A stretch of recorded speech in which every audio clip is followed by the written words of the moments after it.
আছো ছাত্রছাত্রীরা? আশা করি ভালো আছো। আজ আমি তোমাদের একটা কবিতা বিষয়ে আলোচনা করব। কবিতাটা সম্পর্কে একটু জানবো আমরা বিস্তারিতভাবে, তোমরা জানার চেষ্টা করবো। তোমাদের টেক্সট বইয়ে দেখবে 63 page, 63, asleep in the valley.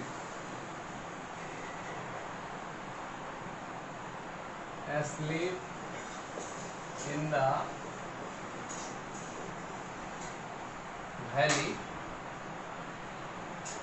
Jean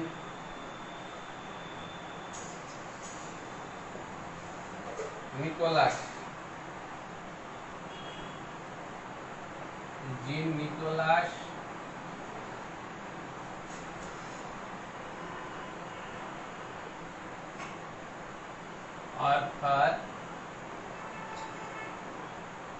Arthur Rimbaud.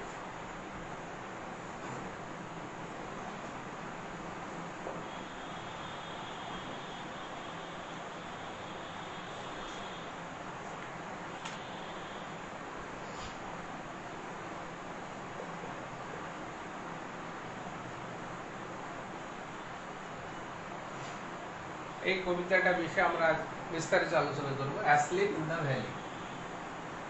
কবি হচ্ছে জিন নিকোলাস আর্থার রিম্বো, 1854 to 1891। কবিতায় যাওয়ার আগে আমরা কবি সম্পর্কে একটু জানি। জিন নিকোলাস আর্থার রিম্বো, সংক্ষেপে আর্থার রিম্বো। আর্থার রিম্বো বলে আমরা সম্ভাষণ করব। তাহলে Jean Nicolas Arthur Rimbaud was a French poet. French poet। এখানে আমরা যে টাইম লাইন 1854 থেকে 1891, এখান থেকে দেখতে পাচ্ছি the poet was a 19th century poet। 19th century poet। তিনি ছিলেন 19বিংশ শতাব্দীর কবি। কোন দেশের? ফ্রান্সের। তাহলে ফ্রেঞ্চ পোয়েট। ঠিক আছে। 1854 জন্ম এবং 1891 মৃত্যু হয়। আরো জানবো আমরা, Arthur Rimbaud was a soldier. The poet Arthur Rimbaud was a soldier in the Dutch colonial army. Dutch colonial army. ওলন্দাজ, দাস মানে ওলন্দাজ। ওলন্দাজ ঔপনিবেশিক যে সেনাবাহিনী, এই সেনাবাহিনীতে তিনি 1876 সালে সোলজারিং এর কাজে যোগদান করেন। ঠিক আছে। Soldiering was his profession. সৈনিকত্বই ছিল তার পেশা। যেহেতু তিনি সৈনিক ছিলেন, কাজেই সৈনিকত্বের অভিজ্ঞতা তো থাকাটা স্বাভাবিক। তাহলে দাস কলোনিয়াল আর্মিতে তিনি 1876 সালে সৈনিকত্বের পেশায় যোগদান করেন। He participated a lot of war. তিনি অনেক যুদ্ধে অংশগ্রহণ করেছিলেন অ্যাজ এ সোলজার, সৈনিক হিসাবে। ঠিক আছে। কাজেই he had a first hand experience of the battlefield. যুদ্ধক্ষেত্রে তার যে একটা ফার্স্ট হ্যান্ড এক্সপিরিয়েন্স, প্রত্যক্ষ অভিজ্ঞতা কিন্তু তার ছিল।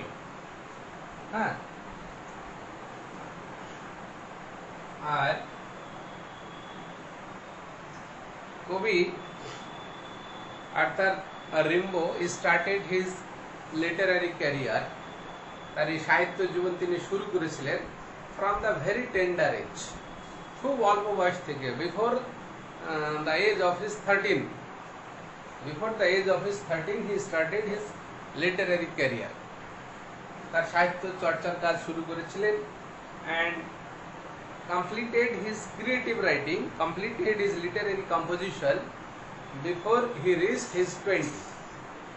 20 বছর বয়সে পদার্পণ করার পূর্বে তার সমস্ত সৃজনশীল কাজ তিনি সম্পূর্ণ করে ফেলেছিলেন।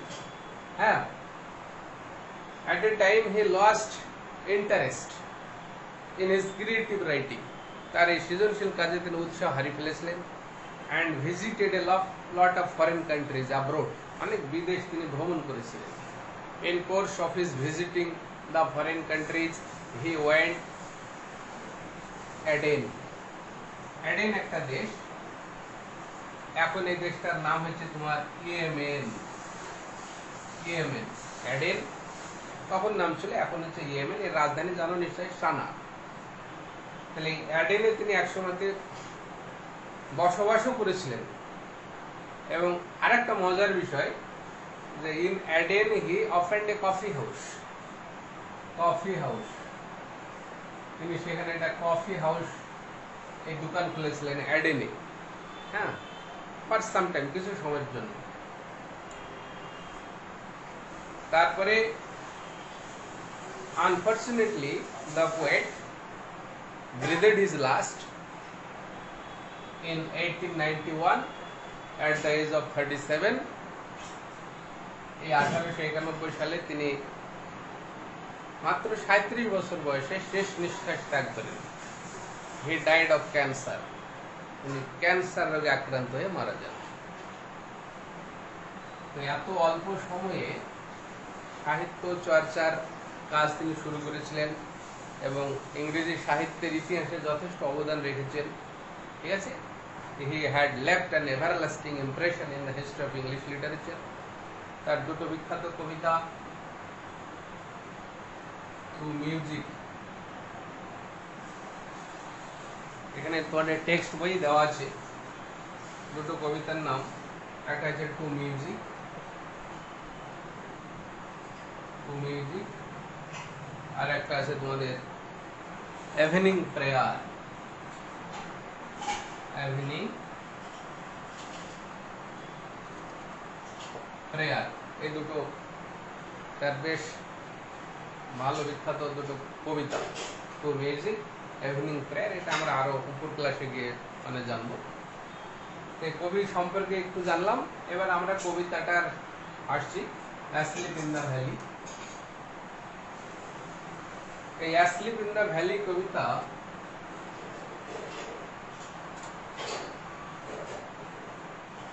কবিতাটার মানে ইন্ট্রোডাক্টরি নোট সম্পর্কে একটু বলি, ঠিক আছে। অ্যাসলিপ ইন দ্য ভ্যালি এটা একটা sonnet, short lyrical sonnet poem. It is a short lyrical sonnet. It is a short lyrical sonnet.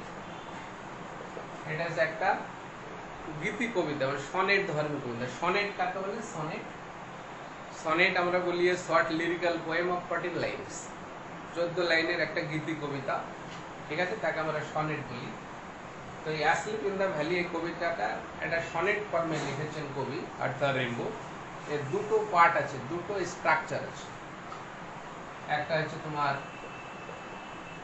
Octave আর একটা হচ্ছে sestet. What is octave and what is sestet? Octave means a stanza of 8 lines. A stanza of 8 lines, 8 লাইনের একটা স্ট্যাঞ্জা, স্তবক, তাকে আমরা octave বলি। আর সেস্টেটটা হচ্ছে তোমার a stanza of 6 lines, 6 লাইনের স্ট্যাঞ্জা। তাহলে 6 লাইন 8 লাইন হচ্ছে 14 লাইন। এই 14 লাইনসের একটা ছোট্ট কবিতা, তাকে আমরা সনেট বলি। এই সনেটের আরো অনেক বৈশিষ্ট্য আছে, সেগুলো উঁচু ক্লাসে গিয়ে জানবে।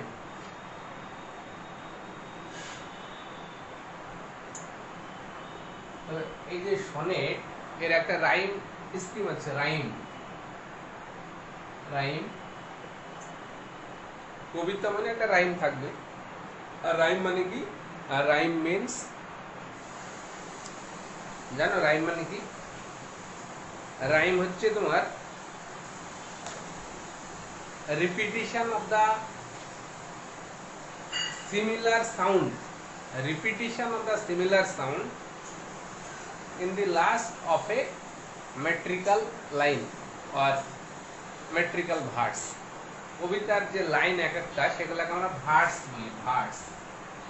কবিতার লাইনকে আমরা বলি ভার্স, বা এটাকে মেট্রিক্যাল লাইন বলা হয়, মেট্রিক্যাল লাইন, মেট্রিক্যাল লাইন।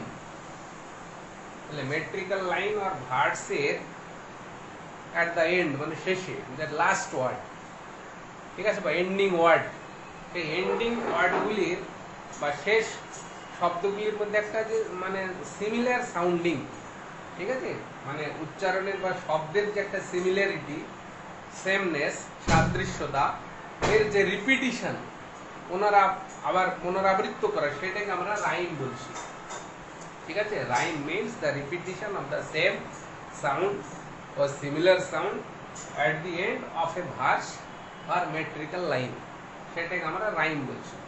তো এখানে রাইম অক্টেভে এবং সেস্টেটে দুই রকমের রাইম। যে রাইমের মানে ওটাকে রাইম স্কিম বলি আমরা, rhyme, RHYME, rhyme scheme. Rhyme scheme বলছি যে রাইমকে ব্যবহার করার যে একটা কৌশল, যে একটা পদ্ধতি, প্রসেস, টেকনিক, সেটাকে আমরা রাইম স্কিম বলছি।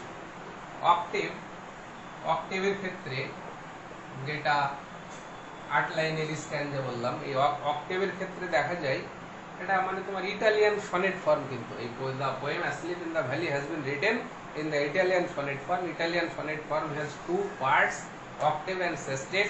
Octave means a stanza of 8 lines, sestet means a stanza of 6 lines. তো অক্টেভের যে মানে রাইম স্কিম, সেটা হচ্ছে তোমার A B B A, A B B A. তাহলে এখানে অক্টেভের যে 8 লাইন, এখানে 4 লাইন, এখানে 4 লাইন, 8 লাইন হয়ে গেল। এবার 8 লাইনে দেখা যাচ্ছে এটা ফার্স্ট লাইন, এটা হচ্ছে ফোর্থ লাইন। তাহলে ফার্স্ট লাইনের সঙ্গে ফোর্থ লাইনের যে লাস্ট ওয়ার্ড, এটার একটা মানে সাউন্ডের একটা সিমিলারিটি আছে। ফার্স্ট লাইন, ফোর্থ লাইন, এটা ফিফথ লাইন, এইটথ লাইন। তাহলে প্রথম ভার্স, প্রথম মেট্রিক্যাল লাইন, চতুর্থ মেট্রিক্যাল লাইন, পঞ্চম মেট্রিক্যাল লাইন এবং অষ্টম মেট্রিক্যাল লাইন, এদের মধ্যে একটা সাউন্ডের সিমিলারিটি আছে, ঠিক আছে, বা সেমনেস আছে, সেটা আছে একটা রাইম স্কিম। আর এখানে সেকেন্ড লাইন, থার্ড লাইনের আছে, এখানে সিক্সথ লাইন, সেভেন্থ লাইন, ঠিক আছে। এটা এর মধ্যে একটা যে সিমিলারিটি অফ সাউন্ড, এইটাকে আমরা বলছি রাইম স্কিম। তাহলে অক্টেভে এবিবিএ, এবিবিএ, এই প্যাটার্নে রাইমটাকে লেখা হয়েছে। আর শেষটেতে তোমার ইটালিয়ান সনেট ফর্মের মানে এখানে থাকে সিডিই, সিডিই, এরকম একটা হতে পারে, সলাইন এরকম হতে পারে, বা সিডি, সিডি, সিডি এরকম হতে পারে, বা সিডিডি, সিডিডি, এই এতগুলো ফর্ম আসতে পারে। এখানে 3 লাইন, 3 লাইন, 6 লাইন, এখানে 6 লাইন, এখানে 6 লাইন। তাহলে শেষটা 6 লাইনের স্ট্যান্জা, এরকম প্যাটার্নে মানে রাইমগুলো থাকে। এখানে আমরা একটু তোমরা মানে চেক করে দেখে নেবে শেষটেটে রাইম স্কিমটা সিডিই, সিডিই হচ্ছে না সিডি, সিডি, সিডি হচ্ছে না সিডিডি, সিডিডি হচ্ছে, গোটা একটা নিজের একটু মানে মিলি দেখে নেবে। তাহলে রাইম স্কিমটা আমরা জানলাম।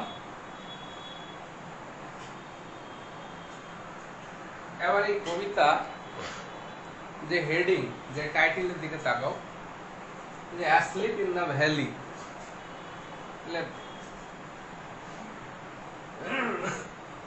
যে কোনো সাহিত্য রচনার যে একটা হেডিং থাকে, টাইটেল থাকে, টাইটেলটা একটা অবশ্যই গুরুত্ব আছে, এটা তো অস্বীকার করা যায় না।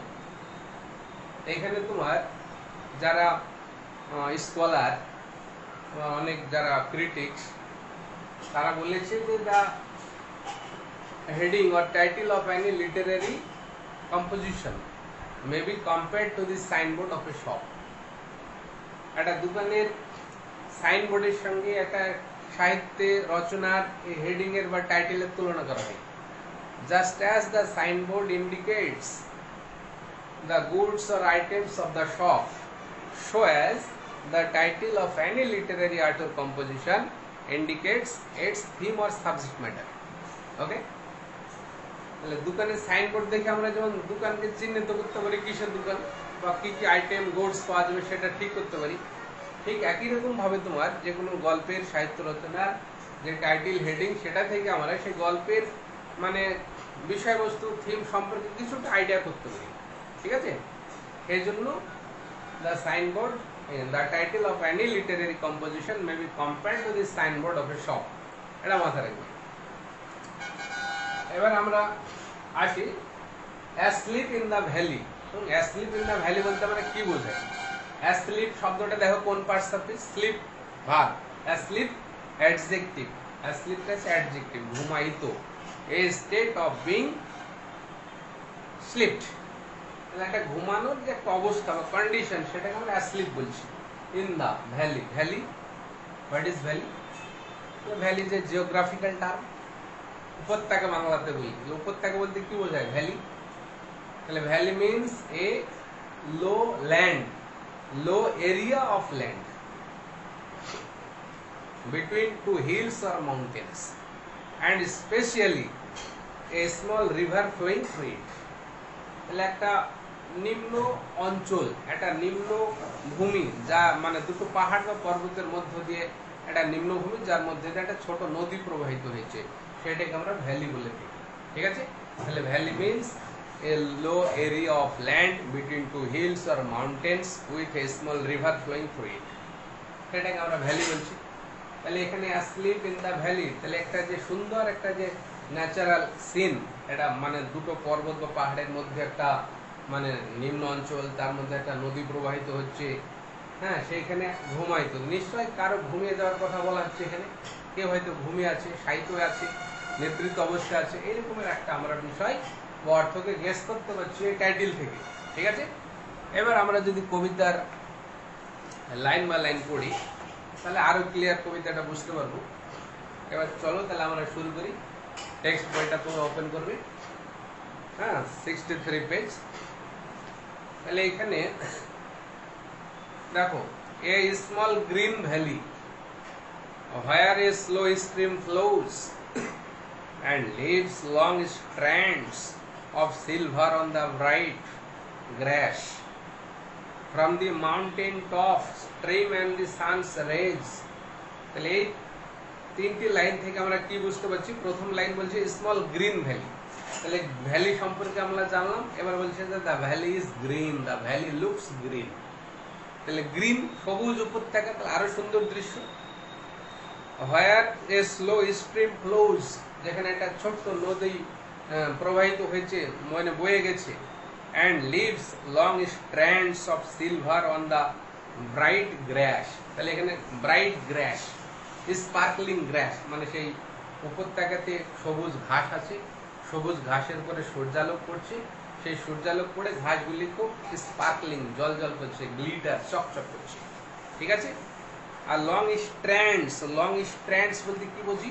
যে নদীটার কথা বলা হয়েছে, যে নদীটা উপত্যকা প্রবাহিত হয়েছে, সে নদীর দুই ধারে, দুই মানে প্রান্তে একটা তটরেখা আছে, beach. Long strands means long beach, long strands, long strands means long beach, মানে তটরেখা, নদীর তটরেখা। সেই তটরেখাতে তাহলে কি আছে এখানে?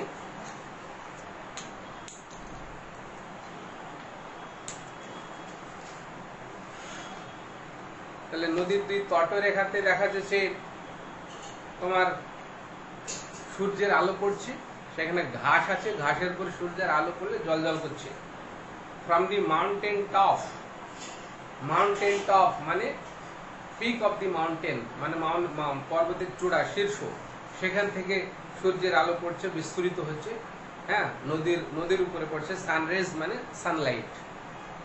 দে ফিল দ্য হলো ফুল লাইট, দে ফিল দ্য হলো ফুল অফ লাইট। মানে হলো বলতে কাকে বোঝাচ্ছে এখানে? হলো, হলো মিন্স একটা শূন্যস্থান, ফাঁকা জায়গা। তাহলে এখানে হলো বলতে আমরা সেই ভ্যালিটাকে বোঝাচ্ছি। হলো মিন্স এখানে সেই গ্রিন ভ্যালি, ঠিক আছে, সেই ভ্যালিটাকে বোঝাচ্ছে হলো। সবুজ উপত্যকাটাকে বলছে গ্রিন ভ্যালি। তাহলে সেই সবুজ উপত্যকা সূর্যের আলোতে এখানে আচ্ছন্ন হয়ে পড়েছে, একদম মানে ফুল পরিপূর্ণ হয়ে গেছে। এবার যে soldier very young lies open mouth. এই সোলজার, সোলজার কাকে বলে? হুই is a soldier? Soldier means a person who fights for his country, যে দেশের জন্য লড়াই করে, যুদ্ধ করে, তাকে আমরা সোলজার বলি। তাহলে এই soldier very young, a very young soldier lies in the green valley. এই সবুজ উপত্যকায় দেখছে একটা তরুণ সৈনিক শুয়ে আছে। ওপেন মাউথ, মুখটা খুলে, মুখটা আলগা করে ওপেন মাউথ হয়ে সে শুয়ে আছে। A pillow made of fern beneath his head. আরো আমরা দেখছি সেই সৈনিকের মাথার নিচে একটা বালিশ আছে। There is a pillow under the head of the soldier. The pillow is made of leaves of the fern trees. Fern গাছের পাতায় সেই বালিশটা তৈরি, ঠিক আছে? A pillow made of fern, made of fern মানে the pillow is made of leaves of fern trees. ফার্ন গাছের পাতার তৈরি সে বালিশ সৈনিকের মাথার তলে দেওয়া আছে। তাহলে what a beautiful scene, what a charming scenery it is. এটা green valley, a river is flowing through it. There are two mountains beside the river, and the total valley is covered with green grass. The sun rays fall on the green grass. And the charming scene, একটা মনোরম দৃশ্য, splendid scene. এর মধ্যে একজন সৈনিক সাহিত্য আছে। আরো মানে মজার বিষয়, তার মাথার তলে একটা বালিশ আছে। There is a pillow. The pillow is made of the leaves of fern trees. Asleep, নিদ্রিত, ঘুমাইত। Rest in the heavy undergrowth. Stressed in the heavy undergrowth is stressed. Stressed means stressed.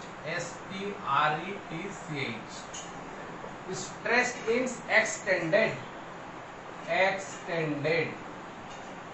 প্রসারিত করে দিয়েছে। Extended, প্রসারিত করেছে।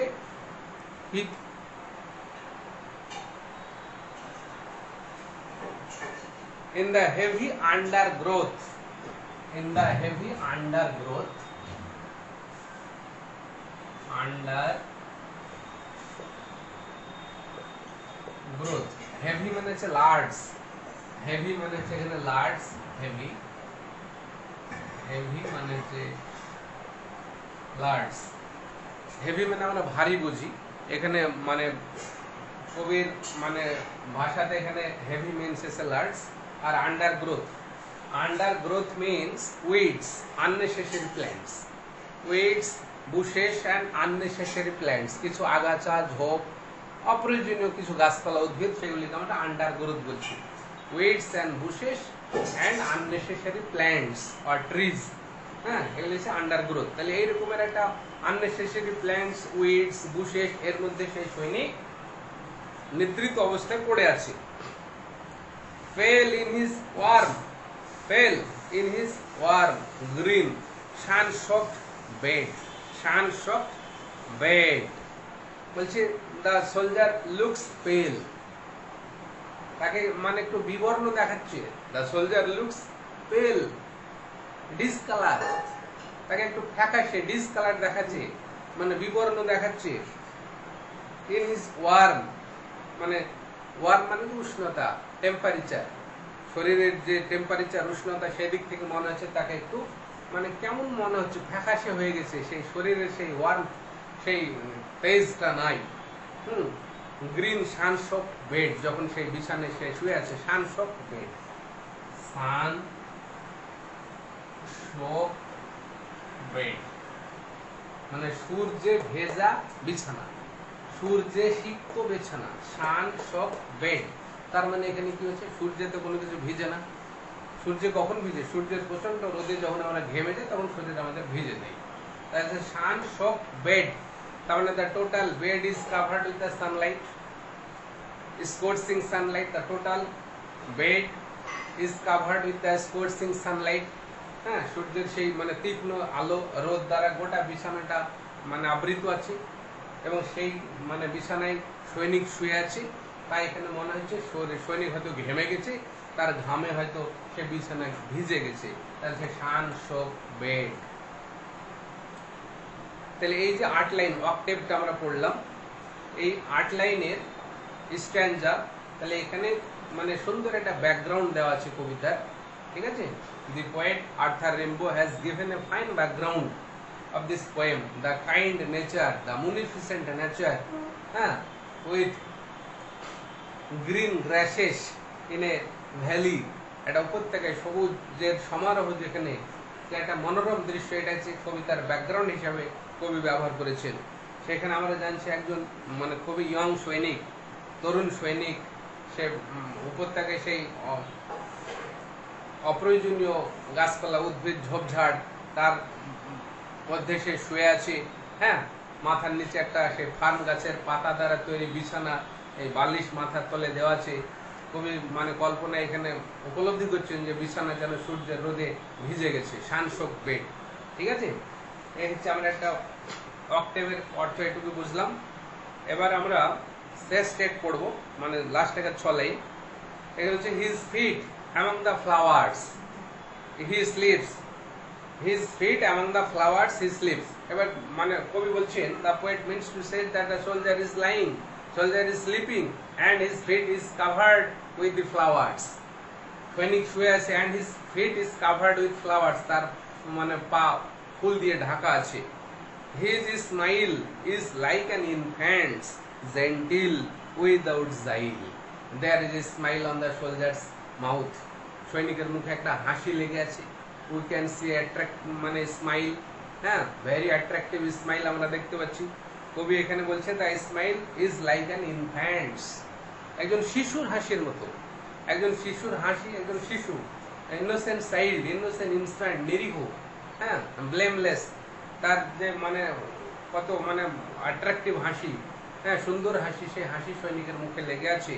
সেই হাসির মধ্যে there is no guile, there is no deception, কোনো ছলনা নাই, হ্যাঁ। Guile means without, guile means free from deception, without jail means free from deception.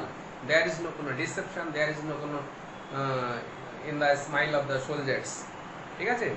আর জেন্টিল মানে হচ্ছে সফট, হাসিটা মনে হচ্ছে খুবই সফট, সফট হাসি, হ্যাঁ। Innocent child, blameless child of nature, if him warm he may catch four. এখানে কবি কি করছে, এটা মানে ইমোশনাল কল, এই যে of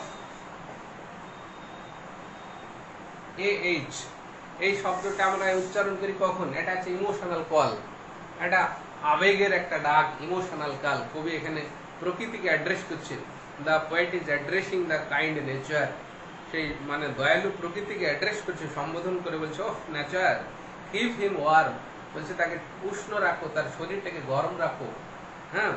he may catch cold, কবি আশঙ্কা প্রকাশ করছেন, the poet apprehends, the poet fears, perhaps the soldier may gets affected, the soldiers may get affected with cold, তাকে হয়তো ঠান্ডা লেগে যেতে পারে, সর্দি হতে পারে, ঠিক আছে, আশঙ্কা করছে। তাই তিনি প্রকৃতিকে একটা ইমোশনাল ডাকে সম্ভাষিত করে বলছেন যে প্রকৃতি, তুমি তাকে শরীরটাকে উষ্ণ রেখো, গরম রেখো, সে যেন ঠান্ডা মানে থেকে রেহাই পায়। The humming insects don't disturb his rest. তিনি আরো অ্যাড্রেস করছেন, the poet also addresses the humming insects. কিছু কীট পতঙ্গ যারা গুনগুন আওয়াজ করছে আশেপাশে, সেই মানে হামিং ইনসেক্টস, তাদেরকে রিকোয়েস্ট করছে তারা যেন মানে সৈনিকের বিশ্রামে কোনো ব্যাঘাত না ঘটায়। Don't disturb his rest. Don't disturb. The poet forbids the humming insects to disturb the rest or repose of the soldier. Repose, rest means repose, বিশ্রাম, সৈনিকের বিশ্রামে তারা যেন কোনো ব্যাঘাত সৃষ্টি না করে, কোনো ডিস্টারবেন্স সৃষ্টি না করে, তার জন্য কীট পতঙ্গদেরকেও তিনি মানে নিষেধ করছেন। হি স্লিপস ইন সানলাইট, সূর্যের আলোতে, সূর্যের রোদে সে শুয়ে আছে। He sleeps in sunlight, one hand on his breast, one hand on his breast, সে সূর্যালোকে শুয়ে আছে। এখানে কি বলছে, the poet mentions the postures of the soldier sleeping, soldier কিভাবে শুয়ে আছে তার শোয়ার ভঙ্গিমাটাকে এখানে দেখাচ্ছেন, ঠিক আছে। The posture of his sleeping, the posture of his lying has been shown here, the posture POSTURE, posture মানে ভঙ্গি, of his lying has been indicated here, displayed here, one hand on his breast, তার একখানা হাত বুকের উপরে আছে। At peace মানে খুবই শান্তিতে সে শুয়ে আছে। In his side there are two red holes, in his side there are two red holes. আর বলছে যে তার এই দুই পাশে দুই side, in his sides there are two red holes, দুটি লাল গর্ত আছে। রেড হোলস, তাহলে রেড হোলস বলতে এখানে কি বোঝাচ্ছে? In his side there are two red holes,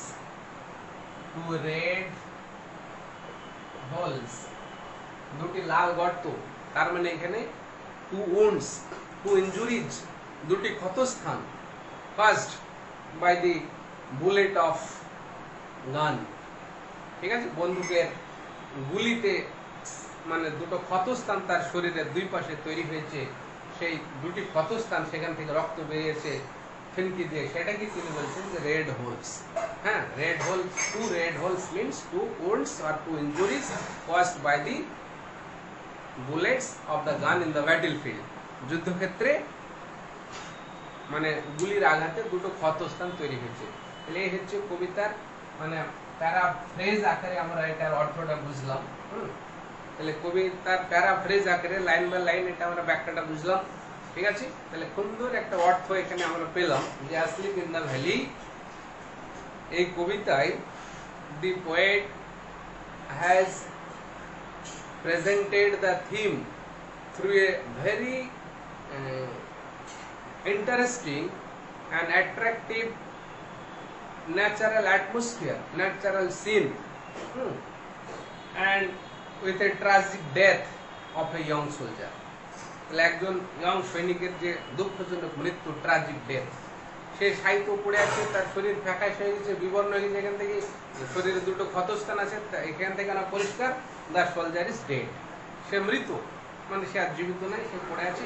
তাহলে একজন মৃত সৈনিক, যে tragic death of a young soldier and the attractive beautiful charming scene of the kind nature, এই যে দয়ালু প্রকৃতির একটা কত সুন্দর মনোরম দৃশ্য, এই দুটো সাইড বিষয়কে কবি পাশাপাশি মানে স্থাপন করেছে।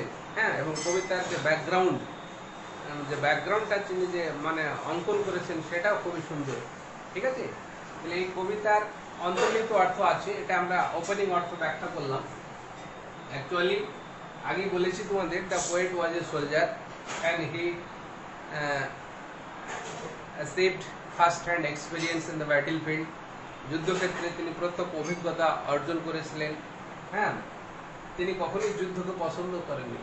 এখানে কোশ্চেন আসতে পারে যে কবি যদি সৈনিক না হতেন তাহলে হয়তো তিনি এই ধরনের কবিতা হয়তো লিখতেন না, ঠিক আছে। He had achieved bitter experience in the battlefield, ঠিক আছে, একটা তিক্ত অভিজ্ঞতা। হি নেভার লাইক ওয়ার, তিনি কখনোই যুদ্ধকে পছন্দ করতেন না। He was an anti war poet, তিনি যুদ্ধ বিরোধী কবি ছিলেন, অ্যান্টি ওয়ার পোয়েট। তাহলে what the poet's attitudes towards war, কবির দৃষ্টিভঙ্গিটা কেমন? What is the poet's attitudes towards war, যুদ্ধের মানে প্রতি কবির দৃষ্টিভঙ্গিটা কেমন, এখান থেকে আমরা কিছুটা গেস করতে পারি। হ্যাঁ, what is the poet's attitude towards war, যেহেতু আগে বলেছি কবি একজন সৈনিক ছিলেন, ঠিক আছে। According to the poet, war means death and destruction, there is no glory behind war. কবির মধ্যে যুদ্ধ মানে মৃত্যু, ধ্বংস, যুদ্ধের পিছনে কোনো গৌরব নাই। There is no glory behind war, ঠিক আছে। War means an organised butchery of young soldiers, যুদ্ধ মানে হচ্ছে একটা সুসংহত একটা ফন্দি, একটা সুসংহত একটা মানে প্ল্যান, একটা pre plan. War means a pre plan of killing young soldier, killing of young soldier, তরুণ তরতাজা সৈনিকদের একটা খুন করার, হত্যা করার একটা ফন্দি, কৌশল, টেকনিক, পূর্ব পরিকল্পনা, সেটা হচ্ছে যুদ্ধ। তো কাজী মানে war means death and destruction, যুদ্ধ মানে মৃত্যু, ধ্বংস, যুদ্ধের কি থাকতে পারে, ঠিক আছে, মানে যুদ্ধের কোনো গৌরব নাই। In the battle field the soldiers are used as cannon fodders, cannon মানে হচ্ছে কামান, ফুডার্স ফুডাস, ফুডাস মানে হচ্ছে খাবার, খাদ্য, ফুড। তাহলে কামানের খাদ্য হিসাবে ব্যবহার। কবি দেখেছেন যে young soldiers are used as cannon fodders in the battlefield. যুদ্ধক্ষেত্রে সৈনিকরা কামানের খাদ্য হিসাবে ব্যবহৃত হয়। and the total battlefield is covered with the dead bodies of the young soldiers. তরুণ সৈনিকদের মানে মৃত দেহ দ্বারা যুদ্ধক্ষেত্রটা ঢাকা পড়ে যায়। তাহলে what can be more tragic than this, what can be more pathetic than this, এর চাইতে দুঃখজনক আর কি হতে পারে। তাই তিনি যুদ্ধ পছন্দ করতেন না। যুদ্ধের যে বিটার এক্সপিরিয়েন্স, তার যে মানে ফিউটিলিটি অফ ওয়ার, যুদ্ধের যে মানে ফিউটিলিটি, নিরর্থকতা বা অর্থহীনতা, এইটাকে তিনি এই কবিতার মাধ্যমে মানে একটা তরুণ সৈনিকের মানে একটা মানে প্রকৃতির একটা সুন্দর মনোরম পরিবেশের মধ্যে সাহিত্য থাকার মাধ্যমে তিনি যুদ্ধের যে মানে ভয়ঙ্কর ডেভাস্টেটিং সাইড, ভয়ঙ্কর দিক, সেটাকে তিনি তুলে ধরেছেন। আশা করি তোমরা বুঝতে পেরেছো কবিতাটি সম্পর্কে। এবার তোমরা মানে ভিডিওটা ভালো করে শুনবে, হ্যাঁ, মানে কয়েকবার শুনবে, বোঝার চেষ্টা করবে, টেক্সট বইটা ভালো করে পড়বে, হ্যাঁ। পড়ে কোনো কোয়েশ্চেন থাকলে, কোনো যদি মানে হার্ড স্পট থাকে, কোনো যদি প্রবলেম থাকে, কোনো কোয়ারিজ থাকে, সেটা আবার আমাদের জিজ্ঞাসা করবে, হ্যাঁ। এই বলে আমি এখানে শেষ করছি। আসসালামু আলাইকুম।